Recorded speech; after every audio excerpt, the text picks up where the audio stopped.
Jornal em Foque. Apoio Miramar Empreendimentos Imobiliários. Inovando o futuro. Unisanta, Universidade do Grupo de Excelência do MEC. BocNews, o jornal gostoso de ler e bom de negócios.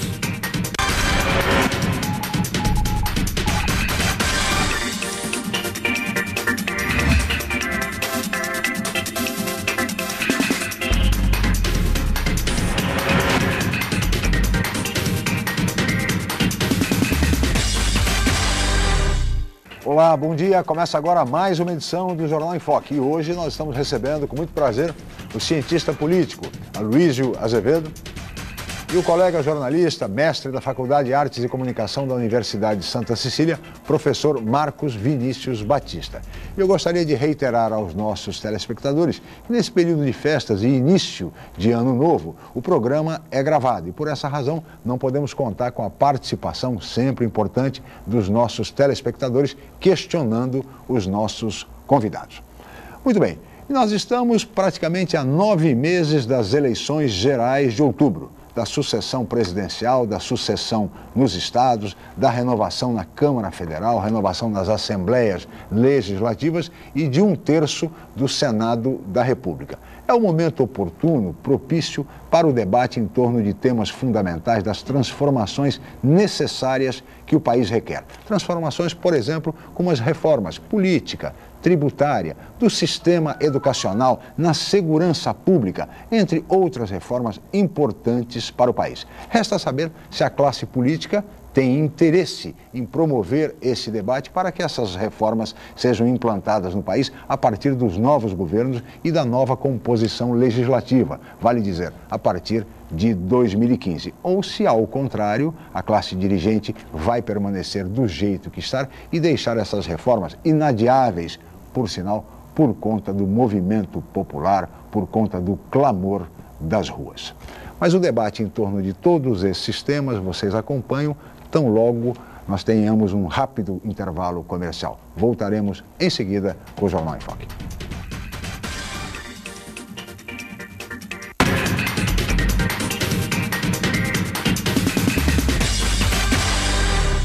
Um pedacinho da França agora ilumina Santos.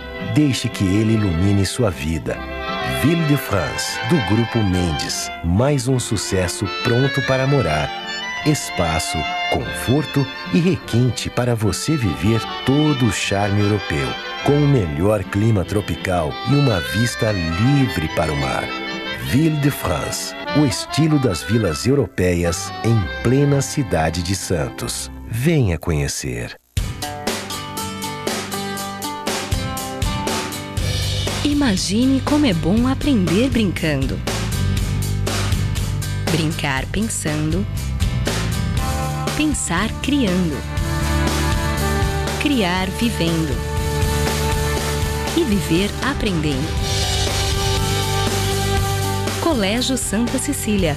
Há 50 anos formando e educando gerações. Você procura informação com credibilidade?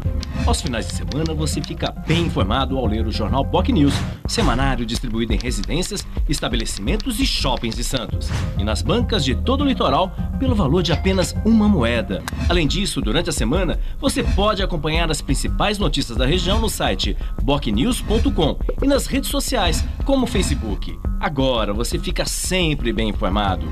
Jornal BocNews. Gostoso de ler e bom de negócios. A Universidade Santa Cecília oferece cursos de mestrado inéditos na região e recomendados pela CAPES, com professores altamente capacitados. Mestrado em Ecologia e mestrado em Engenharia Mecânica. Aproveite descontos especiais e financiamento em até 36 meses. Inscrições abertas. www.unisanta.br/mestrado. Informações 3202-7100, ramal 7259. Universidade Santa Cecília, entre as 9% melhores do país.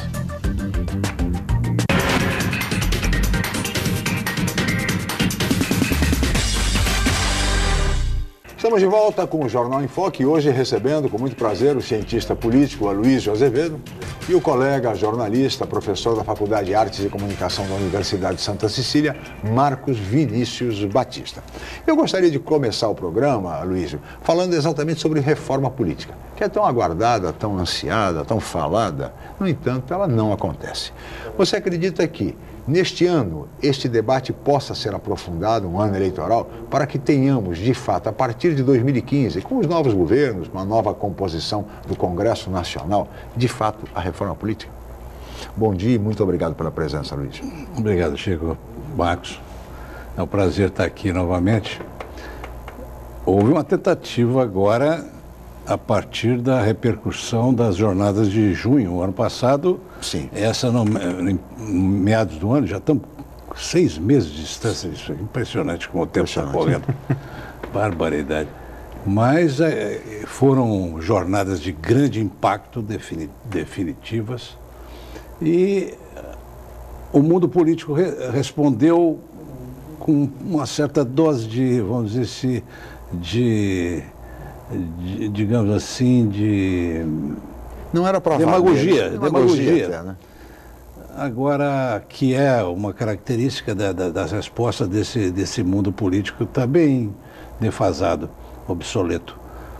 E a resposta foi da presidente, foi uma resposta um pouco mais forte, colocou a questão do plebiscito, e depois foi havendo um recuos, e a montanha pariu um rato, ao fim e ao cabo. Não creio que essa classe política, essa que está aí, que vai ser renovada, tenha a possibilidade da resposta a esse tema tão importante. E o novo Congresso? O Congresso a ser eleito este ano, Luiz? O novo Congresso espera-se que haja uma renovação, mas o que seria a reforma política? Nós tivemos um plebiscito que consagrou o presidencialismo. Sim. A representação política, ela é feita desde do regime militar, é feita de uma maneira peculiar, porque ela beneficia, vamos dizer assim, os estados pequenos, com aquele mínimo de 8 deputados, e o São Paulo e o Rio de Janeiro, particularmente São Paulo, é sacrificado com 70, vamos dizer. Deveria ter 120, pelo menos. Mas os militares, tradicionalmente, o pensamento estratégico recomenda o desenvolvimento equilibrado do país, que é muito grande. E isso aí foi uma providência, virou cláusula pétrea, praticamente, que praticamente inviabiliza o voto distrital. Como é que você vai fazer o voto distrital com isso? E hoje a maioria são desses estados. Então você precisa, para modificar o regime eleitoral, não vai modificar. É bom para o país isso aí? Retarda, mas é bom. Porque você agora, por exemplo, nós estamos tendo um ressurgimento do Nordeste particularmente, que é a região que mais cresce no Brasil agora. Sim. E precisa de integrar o Nordeste. Mesmo que aquele negócio que eu falei para você num programa que eu estive aqui o ano passado. Sim. O Brasil tem uma toada diferenciada, mas é uma coisa interessante, atrasa a entrada do voto distrital. O voto distrital é absolutamente indispensável, distrital misto, sim, indispensável para dar legitimidade, claro, ao regime nosso eleitoral político, e praticamente a reforma política é essa. Ou, então, ela está inviabilizada nesse sentido, que é a coisa mais importante, a visão mais importante. O que mais? Seria, agora, o ano passado foi votado. Questão do financiamento público de campanha, a questão da coincidência de mandatos, para uma eleição geral, para acabar com o oportunismo, enfim. Há um esforço. Cláusula de barreira, talvez. Dizem que agora até o Caixa 2 vai ser mais presente, se de fato for confirmada a exclusão do financiamento por parte das empresas. Isso aí também é uma coisa importante. Agora, o que vai... Se essas questões forem confirmadas, essas maneiras, o militante vai passar a ter muita importância. Sim. E só o PT, rigorosamente, tem militância forte hoje, nos grandes partidos. Os outros partidos vão ser forçados a ter um discurso mais forte para criar uma militância em um partido de massa. Então, existem alguns movimentos, algumas direções que eu acho que pode haver alguma mudança e outras que estão inviabilizadas. Eu pessoalmente, não acredito em reforma política. Reforma política. Marcos Batista, bom dia, muito obrigado pela presença. Se você acredita na reforma, você acha que esse novo governo, quer dizer, um governo novo, eleito, seja reeleito por meio da presidente Dilma ou não, um governo de oposição, um novo Congresso, haverá clima, condições para a reforma política? A reforma política é quase uma utopia. A reforma política, ela é uma caricatura dentro desse discurso, dessa mentalidade da classe política brasileira. Renovação, a gente deve ter uma renovação aí de 25%, 30%. Como sempre. Que é o tradicional e tal. As jornadas de junho sinalizaram, num primeiro momento, que poderia acontecer alguma coisa um pouco mais expressiva, né? Mas ficou claramente provado que as respostas dadas pela presidente Dilma foram respostas momentâneas, paliativas, tímidas para acalmar aquela reação na rua, o que estava acontecendo na rua, tanto que o recuo foi tão rápido quanto a proposta. Agora, nesse sentido, Marcos, veja bem, me permita só interrompê-lo. Teremos Copa do Mundo em junho, um grande evento. Teremos, antes disso, Carnaval em março, né? Antes das eleições gerais. Quer dizer, esses grandes eventos não podem, vamos dizer, fazer com que essa mobilização, essas manifestações de junho, por exemplo, voltem a ocorrer em todo o país? É possível, mas, por outro lado, a gente tem como resposta da classe política o uso desses mesmos eventos como marketing, como publicidade. Quer dizer, a gente vai ver, possivelmente, é muito provável, um discurso ufanista, um discurso do ame-o ou deixe-o, né? Para ressuscitar a velha expressão. 200 milhões em ação, né? Não é 90 pátria de chuteiras. Então, assim, a gente vai até abril, provavelmente, discutindo questão eleitoral, depois a gente passa maio e junho discutindo futebol, se isso não acontecer antes. E o governo vai usar de todas as maneiras a questão da Copa do Mundo, né? Isso já está sendo feito, isso aconteceu no final de 2013, em vários níveis, municipal, estadual e federal, do uso do futebol como símbolo de união das pessoas, como se fosse a questão mais importante do país, né? Então, a Copa do Mundo, nesse sentido, ela mais me parece uma cortina de fumaça em relação às eleições que virão a seguir, né? Imagine, por exemplo, se o Brasil vence a Copa do Mundo. Se o Brasil vence a Copa do Mundo, a gente vai ter um discurso por semanas de que o Brasil é o paraíso, de que é a terra perfeita. Se vence a Argentina na final, então, Luiz. Mas olha, veja uma coisa, a gente fala reforma política. O que é uma reforma política? O que é o que tem que ser reformado? Vamos dizer assim, então, a reforma política está muito circunscrita ao mundo eleitoral, quer dizer, reforma eleitoral, está sendo entendida assim.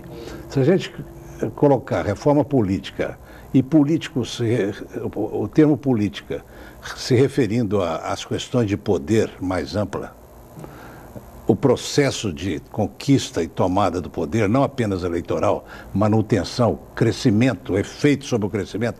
Você pega, por exemplo, a reforma o mensalão. A mudança de jurisprudência decorrente do mensalão. Você pega a prisão de banqueiros. Nós temos 500 anos de justiça profundamente corrompida e seletiva. 500 anos. Nunca você teve possibilidade do andar de cima, como diz a mídia, e ir para a cadeia. Você tem agora, eu me lembro, alguns amigos meus profundamente antipetistas e duros, de uma posição direitista muito, muito violenta, diziam assim: esses mensaleiros não serão indiciados. Eu falava para eles: vão ser.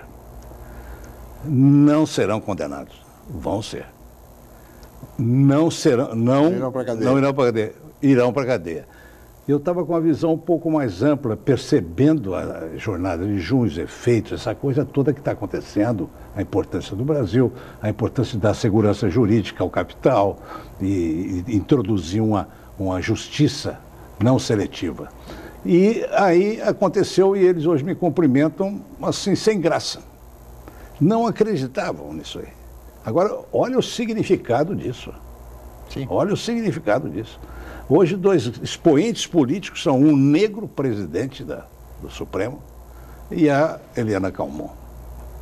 Elas estão sendo cogitadas para disputar a eleição, né? Então, você é candidata a senadora. Então, se você considerar que o poder judiciário, a atitude, a mudança no poder judiciário em 500 anos é uma reforma política, na minha opinião, é uma senhora reforma política. E do Estado brasileiro. Do Estado também, brasileiro. Né? Você pega o efeito imediato das jornadas de junho sobre a discussão da PEC 37. Sim. A PEC 37 ia acabar com o Ministério Público, que é hoje um elemento do Poder Judiciário da maior transcendência, porque é aquele que está produzindo processos no nível do Estado, processando vamos dizer, o crime de colarinho branco. O andar de cima. O andar de cima. Uma banqueira presa, está lá, banqueira presa. Quando você pode imaginar? Antes, o que é? A justiça nossa era para justiciar, não atendia nada. O negro, a prostituta, essa coisa toda, quer dizer, era objeto de ação penal. No nível administrativo não chegava a ser julgado, vai para a cadeia direto. E agora você põe uma banqueira presa. Isso é reforma política? Isso é profundamente reforma política. Você pega esse processo que está agora na Prefeitura de São Paulo. Todos esses altos funcionários ganhando mais de 20 mil por mês, não é? Foram pegos por uma ação do Poder Executivo de novo tipo, capaz de, por efeito de demonstração de poder de consumo, riqueza, disposição de riqueza. A partir daí você criar um processo. Isso é reforma política. Isso é reforma política no poder executivo. Isso enche de esperança o povo que aprendeu a não acreditar de jeito nenhum nessa área, né, começa a acreditar na possibilidade de justiça.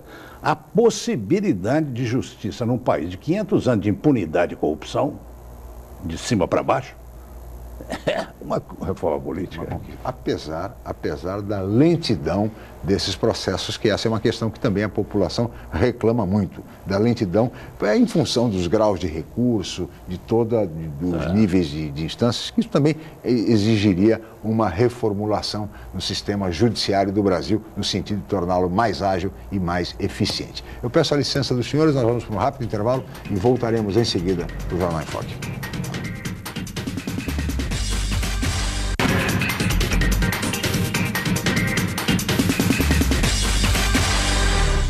Um pedacinho da França agora ilumina Santos. Deixe que ele ilumine sua vida. Ville de France, do Grupo Mendes. Mais um sucesso pronto para morar. Espaço, conforto e requinte para você viver todo o charme europeu. Com o melhor clima tropical e uma vista livre para o mar. Ville de France, o estilo das vilas europeias em plena cidade de Santos. Venha conhecer. Excelência é estar entre as melhores universidades do país. É ter um preço justo, programas de financiamento e bolsas de estudo. Excelência é ter laboratórios dentre os melhores do Brasil, segundo o MEC. É prestar cerca de 2 milhões de atendimentos anuais gratuitos. Unisanta, Universidade do Grupo de Excelência, entre as 9% melhores do Brasil. Vestibular Universidade Santa Cecília. Inscreva-se já! O Jornal Boc News está mais perto de você. O semanário que tem na credibilidade a sua marca registrada está disponível em todas as bancas da Baixada Santista. É isso mesmo. Nas 9 cidades da região, você encontra opinião com credibilidade e informação de qualidade sempre aos finais de semana. E o melhor, pelo valor de apenas uma moeda. Peça o Boc News ao seu jornaleiro. Jornal Boc News. Gostoso de ler e bom de negócios. Natação. Musculação. Basquete. Hidroginástica. Karatê. Futebol de salão. Poliesportivo Unisanta. Formando campeões. Matricule-se já. Telefone 3202-7126.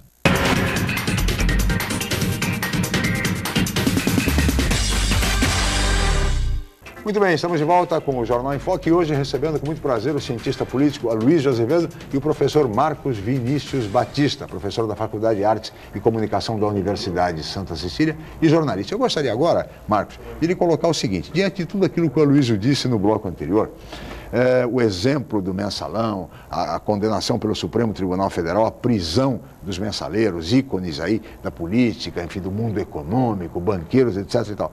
Está em marcha uma revolução ética no Brasil? Olha, Chico, eu sou um pouquinho mais pessimista. Eu temo que seja uma exceção que confirme a regra. É evidente que qualquer afirmação seria futurologia, mas o processo é lento. Eu concordo com o Aloysio, o processo é lento. São 500 anos e a gente talvez não veja grandes mudanças nos próximos 10, 15 anos. É sintomático, evidentemente, a questão do mensalão e os resultados finais, tá certo? Mas mudar a mentalidade é difícil, né? Você tem o Poder Judiciário nos refletores, né, nos holofotes como nunca esteve, com juízes se transformando em ícones, né, da política e com uma reivindicação de candidaturas e tal. E sendo aclamado nas ruas, hein? Exato. Concedendo autógrafo e coisas do do gênero. Por outro lado, a gente vê o Poder Legislativo nos seus mais variados níveis como um símbolo do outro extremo. Um símbolo de atraso, um símbolo de dificuldades para se reinventar, né? Uma resistência para entender o que está acontecendo, por exemplo, o que aconteceu em junho de 2013, uma resistência para entender um novo comportamento do seu eleitorado ou dos cidadãos, né? Nos mais variados níveis, né? A gente vê, por exemplo, uma Assembleia Legislativa decorativa, como é a do Estado de São Paulo. A gente vê uma arrogância, uma presunção por parte do Congresso Nacional, como se fosse uma ilha, se nada o afetasse. Sim. A gente abre os jornais, a gente vê exemplos de comportamentos pontuais da classe política, né, desde uso de helicópteros para a família, levar o né? Cachorrinho passear. Você veja, por exemplo... E aí eu temo, desculpe, Aloysio, por exemplo, que a questão dos metrôs e dos trens em São Paulo, do cartel, acabe se transformando em mais um caso de burros na água, né? E que é um caso extremamente importante, não só pelo volume de dinheiro, mas pelo que simboliza dentro do Estado de São Paulo. Então, eu adoraria que essa mentalidade se alterasse de uma maneira mais acelerada, né, para que a gente não tivesse depois, com 10, 20 anos, olhasse para trás e pensasse, poxa, o caso dos mensaleiros foi uma oportunidade que nós deixamos passar. O divisor de águas. Não, Luiz, você acredita nessa revolução ética que vem por aí? Está em curso. Não é que eu acredito, está em curso. Como o Marcos disse, pode ser que a coisa esteja um pouco mais lenta do que a gente desejaria, mas que nunca houve. A elite brasileira há 500 anos nada de braçada, explora. A concentração de renda no Brasil é uma coisa mais violenta do mundo. Escandalosa. Você pega, por exemplo, a destruição política do governador do Rio de Janeiro. Sim. Usou o helicóptero. Está destruído. Vai ter que sair para o candidato dele tentar sair dos 3%, que foi um excelente administrador municipal lá na Baixada Fluminense. Mas o candidato dele está liquidado. Foi liquidado agora, no ano passado, na jornada de junho. Sim. E aí você vê, e era cotadíssimo. Elegeu o prefeito do coisa. Rio de Janeiro. Enfim. Você tem a PEC 37, você tem o voto aberto no Congresso sendo introduzido. No setor pior. Olha, eu estou mexendo com coisas, os ícones da podridão. Agora, o povo opera em função de exemplos. O exemplo da classe política desses 500 anos não é positivo, pelo contrário, é negativo. Agora, o povo está lá pagando prestações em dia, lutando pelo seu bom nome, todo o povo. Verdade. Todo o povo. Isso passa por uma fiscalização contínua, mesmo que ela seja virtual, né? A gente volta, gira e discute velocidade, lentidão e essas respostas. As jornadas de junho do ano passado estão ligadas diretamente ao mundo virtual. Sim. Né? A organização se dava pelo mundo virtual. E as respostas hoje, muitas vezes, pode ser um ativismo de sofá, pode ser uma certa letargia, mas é uma resposta. Porque a informação também circula de uma maneira mais rápida. Né? O Sérgio Cabral, e aí entra a questão da presunção da classe política, o Sérgio Cabral não vê, pelas declarações dele, nenhum problema ético em transportar, né, num veículo do Estado a cachorra, a babá, o filho, não sei mais. Ele não vê, porque também não se sente, paga para ver, não se sente afetado e será afetado por isso. Não, ele foi afetado. Exatamente. Ele está sendo e foi afetado. Não é que poderá ser. Veja que ele alega. Foi afetado. Veja que ele alega agora que o uso do helicóptero se dá por razões de segurança. Segurança pessoal. Agora pergunta para o povo se aceita a declaração dele. Não vai aceitar. Não, claro que não. Não aceita. Então, veja, você pega a questão das biografias. O recuo silencioso e total desmanche da liderança dos ícones. Você pega o 37, a PEC 37, como o parlamento foi. Pega a abertura do voto. Pega a candidatura da Helena Camon. Pega o mensalão e o prestígio do Joaquim Barbosa. Pega a dificuldade que a oposição está tendo no sentido de criar uma alternativa ao lulismo. Quer dizer, o lulismo passou a ser o mínimo. É do lulismo para cima, ou não. Então significa partidos políticos articulados, programáticos e em conexão direta com o povo. Ou não tem. Quer dizer, você tem um miolo de grande reforma e o povo inteiro está lá trabalhando, se aposentando aos 35 anos ou 40, seja lá o que for, trabalhando, cumprindo as suas obrigações. O andar de cima é que está complicado. A elite é que está complicada. Eu acho ótima essa cobrança, porque a cobrança também está acontecendo no microcosmos. Né? Se a gente pensar, por exemplo, em novembro do ano passado, quando os vereadores aprovaram, dos 21, 17 votaram no aumento do IPTU, né? E a Câmara de Santos, ela é uma Câmara que está há anos ajoelhada diante do Poder Executivo, não há uma oposição sistemática, até por uma questão de minoria, PT é a exceção ali. Um rolo compressor, né? Enfim. É um rolo compressor, tudo que o Executivo propõe, a Câmara aprova sem pestanejar.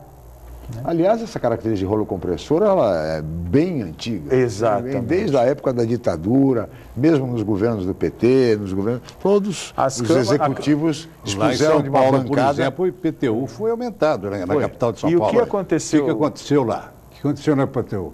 O Ministério Público imediatamente faz a denúncia de que o IPTU foi exagerado, não aceita e pronto, e aí depois o judiciário entra e aprova que não aceita e o prefeito tem outra coisa a não ser baixar, entendeu? E compatibilizar. É um processo. E aqui em Santos aconteceu, como é a questão do microcosmos, o vereador andando na rua, no ambiente de trabalho dele fora da Câmara, sendo cobrado, parado por pessoas, né? Aqui na universidade a gente tem um exemplo, há um professor aqui da universidade que é vereador, ele entrava na sala dos professores, os colegas dele cobrando. Quer dizer, algo que a gente não via acontecer em anos anteriores, os vereadores tentando nas redes sociais explicar por que tinham votado, nas redes sociais circulando imagens de todos eles, os 17 que tinham votado, e as respostas imediatas, e você não me representa, era super comum ver no Facebook eleitores dizendo assim, estou arrependido de ter votado em fulano ou votado em Beltrano. Então a distância encurtou. Então, e você veja a mudança democrática. Você vê que o que nós estamos observando agora é uma expressão mais clara do protagonismo popular. Sim. Porque nunca existiu protagonismo popular. A elite dançou 500 anos. Em 74, houve aquele susto, o MDB elegeu as bancadas dele todas e derrubou praticamente moralmente a ditadura, em 74. Depois a classe política ficou ali, temperando a coisa, como sempre. Sim. Depois vem o pronunciamento das diretas. O povo, outra vez, o movimento sindical protagonista em nome do povo. E a classe política não se manca diante disso. O povo vai dando os recados, vai dando. Aí, de repente, nós chegamos agora, no ano passado, na jornada de junho. Que a grande diferença é que é difuso. Né? Exatamente. E agora chegamos a um pronunciamento, uma sentença. Não foi um pronunciamento, foi uma sentença do povo, da nação inteira, em cima da classe política, em cima do Estado brasileiro. Então, é aquela sentença definitiva. Então, a classe política, a elite nossa ainda está perplexa, não sabe como agir. Mas já tem vários sinais do pavor. Você observa nas entrevistas públicas, nas redes, na mídia, as pessoas simples do povo, como falam, como você acabou de dizer, falam com clareza, sem medo. Não existia isso. Não falava, você não tirava nada. Hoje os repórteres já vão ouvir a pessoa simples do povo falar. É interessante, Aloysio, porque antigamente as pessoas não gostavam de falar de política. Não entende política, não gosta de política, política é um horror, não sei o quê. Essa era a leitura, a visão. Hoje não. Hoje as pessoas falam. Tem as jornadas de junho reabilitar a política. Você tem toda a razão. Porque hoje a única coisa que me incomoda, né, e eu acho que é inerente a esse processo, porque é um processo inicial, então ainda tem os ajustes todos. É um pouco a ideia do Fla-Flu, né? A discussão sobre política é bastante interessante no mundo real e no mundo virtual, vamos dizer assim, mas elas acabam sempre girando em torno do Fla-Flu, né? Ou seja, se você não é PT, você é PSDB. Se você não é PSDB, você é PT. Claro, não discutindo partidos, mas discutindo ícones. Né, a discussão partidária. Né? Discussão partidária. Se você observar, o povo não fala disso. Você intervém, ele quer falar do transporte, quer falar do SUS, quer falar... Você imaginou a questão da saúde sendo discutida antes, que é a questão do povo, como está sendo discutida hoje? Mais médicos e o SUS, essa coisa toda discutida hoje. Afinal, queremos saúde padrão FIFA, né? Mas eu acho que ainda... sendo discutido hoje completamente, e a pressão em cima dos administradores públicos, em cima da questão do transporte. Você pega as plataformas da jornada de junho hoje, são, na verdade, a discussão política no nível do povo. É coisa concreta, qualidade de vida direto. Mas acho que ainda tem um pouco do personalismo. de associar diretamente o problema social do transporte, da saúde e da educação, não ao grupo de interesses que está no poder, mas aquele que está no comando. Né? Mas você não sente, Marcos, que é a mídia que dá isso, que joga para o Fla-Flu? Porque se você observar o comportamento do povo, o comportamento da elite, inclusive a mídia nesse sentido, a intriga que a mídia pega e faz a intriga político-partidária, transforma a coisa. Mas se você observar, você não tem, da voz do povo, você não tem isso, não. Você tem a coisa absolutamente concreta. É a discussão em cima da coisa concreta. Eu penso que a mídia tem sim, claro, ela vai, porque a mídia precisa dar nome aos bois, ela precisa dar nome aos jogadores, né? Desse Fla-Flu. Mas, em parte, ainda tem essa leitura. Eu discordo um pouquinho. Eu acho que tem a ideia do governante como um totem que precisa ser derrubado diante de uma discussão maior. E que, na verdade... Ou seja, é o responsável, pelo transporte ruim, pela saúde ruim. Isso é verdade. É isso que eu estou querendo colocar. Mas você colocou o Fla-Flu. Estou dizendo, mas não há... o Fla-Flu é partidário. Não é o PT, PSDB, é o governante. É o governante, é o Estado. O Estado está apodrecido. Representado por aquela pessoa. O Estado não dá resposta. O Estado, com classe política, não dá resposta. Portanto, vai contra ele. Mas você vê que é o povo discutindo concretamente a questão que ele é contra. Ele precisa ajustar aqui. E hoje ele fala com a liberdade, não tem medo. Você vê o pessoa simples, será que esse sujeito não tem emprego? Será que o chefe dele está vendo ele? Você se pergunta. E você vê ela colocando com muita clareza o problema dele. Eu acho que esse é o protagonismo de novo tipo. Essa é uma reforma política. Reforma política, isso é uma reforma política. E seria ótimo que a gente tivesse novas jornadas esse ano. Pois é. Para que... Até porque o padrão FIFA está se aproximando. Então, o padrão FIFA é quase uma ilusão, né? Marcos, não teremos. Não teremos. E aí a gente tem proximidade de eleição. Mas depende muito do resultado da seleção brasileira. Não teremos, porque que lá foi uma sentença muito forte. E houve o recuo em seguida por causa da surpresa que houve. As próprias pessoas participaram, eu participei da jornada na rua, para observar de perto a coisa toda. Então, é uma coisa muito poderosa demais. É uma coisa, assim, definitiva. Está dado o recado. O recado, não precisamos dar mais recado. Está dado. Agora, são recados mais setoriais. Mas está dado o recado. Luiz, eu peço a licença. Marcos, nós vamos para um rápido intervalo comercial e voltaremos em seguida com o Jornal em Foco.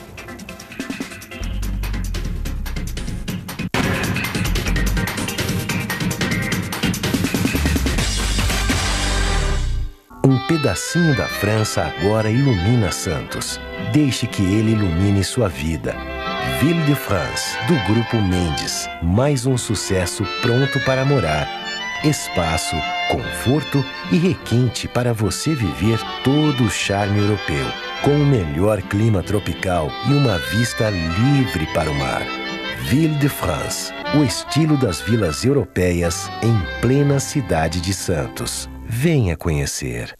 A Unisanta, mais uma vez, entre as melhores universidades do país, pelo Guia do Estudante 2013 da Editora Abril. Na região, é a universidade com maior número de cursos avaliados pelo Guia do Estudante, com a excelente nota 4. A Unisanta foi incluída no seleto grupo de excelência do MEC, no qual estão apenas 9% de instituições de ensino superior do país. Todos os cursos da Unisanta com excelentes conceitos do MEC. Uma grande vitória pelo esforço de funcionários, professores, alunos, ex-alunos e diretores. Universidade Santa Cecília. Excelência em educação. Você procura informação com credibilidade? Aos finais de semana você fica bem informado ao ler o jornal BOC News, semanário distribuído em residências, estabelecimentos e shoppings de Santos. E nas bancas de todo o litoral, pelo valor de apenas uma moeda. Além disso, durante a semana, você pode acompanhar as principais notícias da região no site bocnews.com e nas redes sociais, como o Facebook. Agora você fica sempre bem informado. Jornal BOC News, gostoso de ler e bom de negócios. Hoje, o mercado de trabalho exige cada vez mais qualificação. Faça a pós-graduação na Universidade Santa Cecília. Especialização, MBA e extensão em diversas áreas. Cursos inéditos, presenciais e à distância, reconhecidos pelo MEC e com professores altamente capacitados. Aproveite descontos especiais e financiamento em até 36 meses.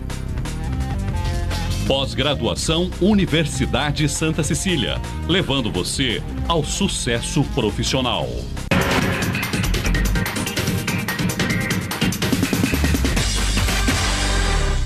Muito bem, estamos de volta com o Jornal em Foque e hoje recebendo com muito prazer o cientista político Aloysio Azevedo e também o colega jornalista, professor, mestre da Faculdade de Artes e Comunicação da Universidade de Santa Cecília, Marcos Vinícius Batista. Aloysio, eu queria trazer agora a discussão um pouco aqui para a nossa região neste ano eleitoral. A Baixada Santista, que já teve em legislaturas anteriores uma grande representação, uma forte representação de deputados federais e deputados estaduais, hoje está limitada a 2 deputados estaduais e 2 deputados federais. E nós temos já nesse período pré-eleitoral um sem número de pré-candidatos à deputação, o que é normal aqui na região. Então, um grande número de pré-candidatos, que depois serão candidatos, certamente, né? E vão, evidentemente, dividir o eleitorado, pulverizar a votação, e é possível que a Baixada, mais uma vez, continue, pelo menos, com uma representação diminuta no parlamento. Diante do novo governo, diante do novo momento que o Brasil vai viver a partir de 2015, de novos congressistas, enfim, de alguma renovação nas casas legislativas, de que modo uma região como a nossa, pela sua importância histórica, econômica, política mesmo, poderia alcançar uma representação parlamentar maior, mais qualificada, para fazer, enfim, para representar efetivamente a nossa região. Os partidos têm de ser mais seletivos, mais criteriosos na concessão de legendas? Eu acho que sempre, pelo menos no meu período histórico, a Baixada nunca deu uma resposta política e propôs um processo de integração à altura da sua importância histórica e da sua importância econômica. Sim. Então, sempre teve essa. Você conhece a minha posição, o Marcos também conhece, eu colocava isso aqui com certo cuidado antigamente, mas hoje tem mais condições, porque a crise implica que a gente coloque as coisas com muita clareza. Muita clareza, sem dúvida. Eu acho que com o tempo, Santos particularmente, mas a Baixada, essa questão do turismo, a beleza, a paz, a ligação com a paz, impôs à Baixada uma migração de lá para cá. Tem a dificuldade de subir a muralha, tradicional muralha. Então, isso é um problema, até simbólico, sim, de subir para a União. Uma influência nacional, a Baixada. Mas 1/3 de Santos particularmente, mas da Baixada, suponho que 1/3, houve muita aposentadoria do setor público.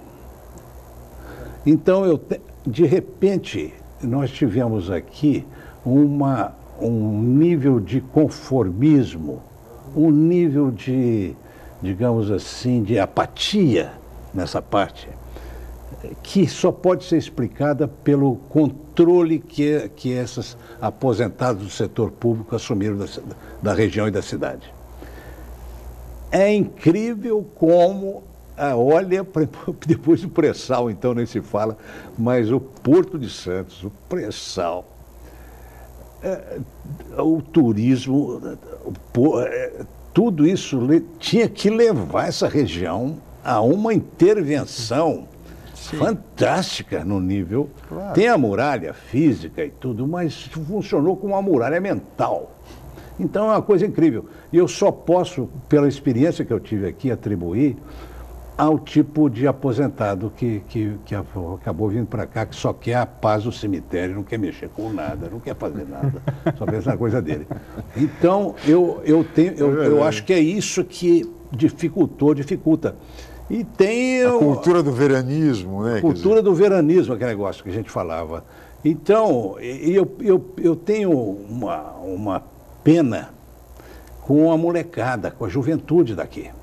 Porque isso é um procedimento de velho e você tem também uma juventude aqui que precisa subir, precisa de tratar do seu futuro, né? É e isso aí afeta demais. O Marcos é professor universitário, ele lida com a juventude, né? Professor em diversas universidades, em diversos cursos, inclusive aqui da Universidade de Santa Cecília, e o Marcos tem essa relação muito próxima com a juventude, né, Marcos? Olha, não tem aquela expressão Brasil, um país do futuro?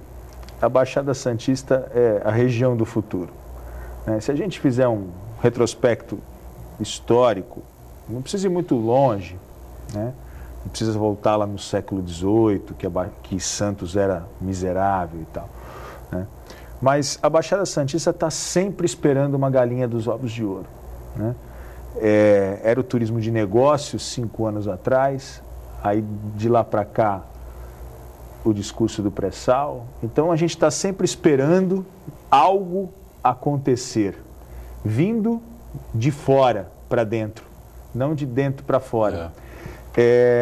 E você tem uma paralisia nesse sentido, né? E quando a gente olha para a política, a gente vê a mesma paralisia. Ou seja, a gente vai ter, como você falou, Chico, na abertura do bloco, uma quantidade excessiva de candidatos, e aí é tiro no pé, né? As lideranças políticas são as mesmas, não há uma mudança, não há uma renovação, não surgiram novas lideranças. Ah, mas o prefeito de Santos é jovem, mas ele está há 10 anos na política já, os mais variados cargos, né?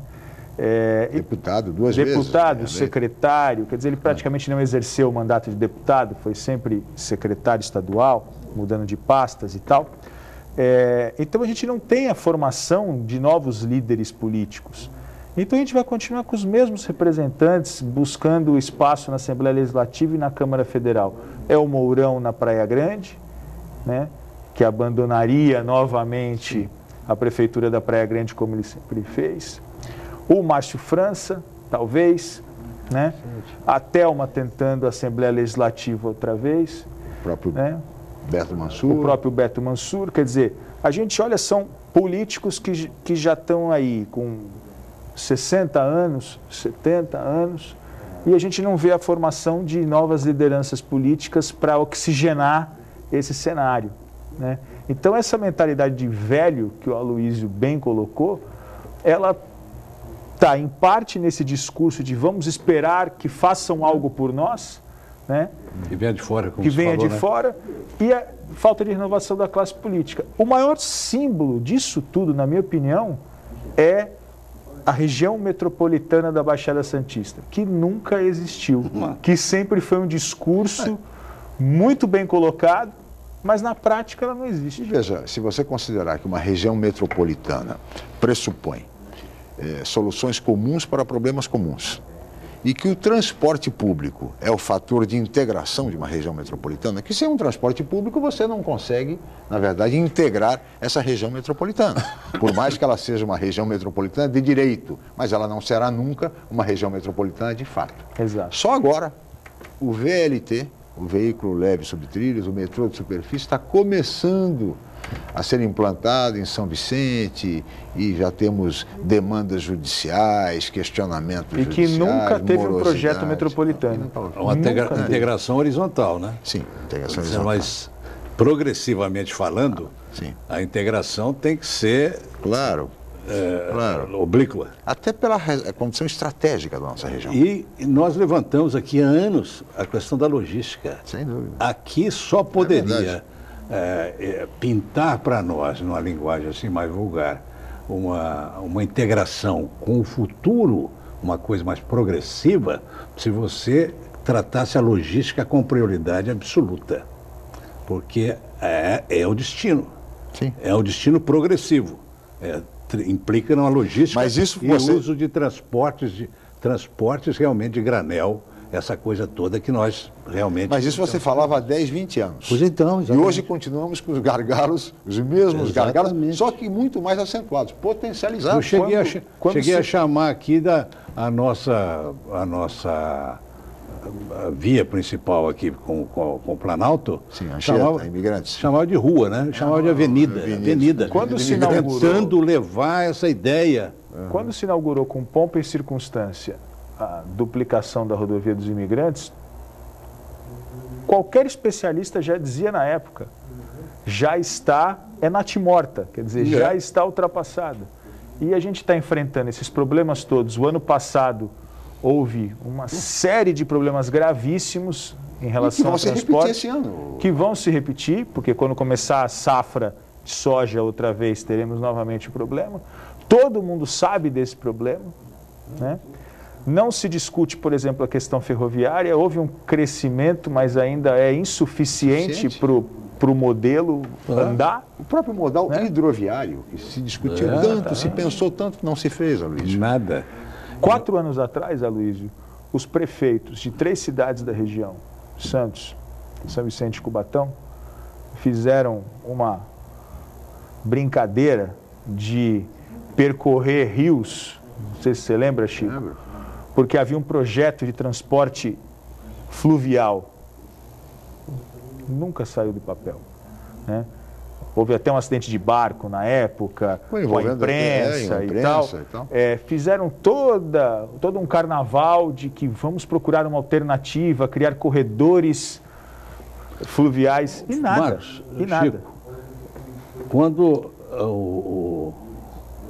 há muitos anos atrás eu fui diretor do Santos Futebol Clube, que é meu time do coração, e nós propusemos aqui ao Roma um projeto, o Santos tinha aquele prestígio todo, aquele fluxo da Pelé, aquela quase tudo, de subir, vencer a muralha e colocar o Santos lá em cima, olhando para o mundo, que era o tamanho do Santos Futebol Clube. Era o tamanho do Santos. E enfrentamos uma eleição aqui, com esse projeto. Perdemos a eleição. A frase símbolo da chapa de oposição que nos venceu foi: o Santos é nosso segundo lar. O provincianismo ligado a isso. E venceram a eleição no Santos Futebol Clube. Aquilo ali foi um dos momentos de desgosto da minha vida. Eu via exatamente essa mentalidade que eu falei, nós estávamos falando no início aqui. Do veranismo. Lá no Santos, que se havia um ponto, um elo nosso para o mundo. Para o progresso, vamos dizer, para vencer a ideia da barreira aqui, da muralha.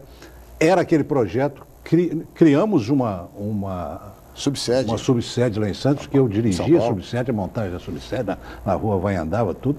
Mas não foi possível, essa frase nos derrotou. E é a questão do porto hoje. Então tem que romper com isso, Marcos. Tem que romper. Enquanto não romper com essa mentalidade provinciana, aposentada, essa coisa parada, nós não vamos vencer essa barreira. Temos que vencer. Mesmo porque o Brasil precisa que nós vençamos. Não é possível. Até pela importância estratégica da cidade de Santos para a economia nacional. Muito bem, e assim chegamos ao final desta edição do Jornal em Foque. Mais uma vez, muito obrigado a Aloysio Azevedo pela sua presença. Eu que agradeço. Marcos, mais uma vez, obrigado. Obrigado, Chico. Chico. Marcos Agradeço. Vinícius Batista e o cientista político Aloysio Azevedo, a quem agradeço muito. Agradeço muito a atenção, a audiência, o carinho de você, telespectador. E estaremos de volta na segunda-feira, a partir das 8h05, em mais uma edição do Jornal em Foque. Tenham todos um ótimo final de semana e até segunda-feira.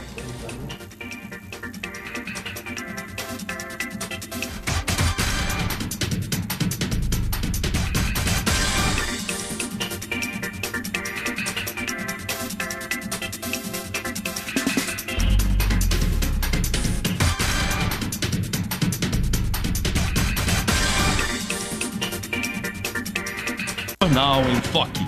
Apoio Miramar Empreendimentos Imobiliários. Inovando o futuro. Unisanta, Universidade do Grupo de Excelência do MEC. BocNews, o jornal gostoso de ler e bom de negócios.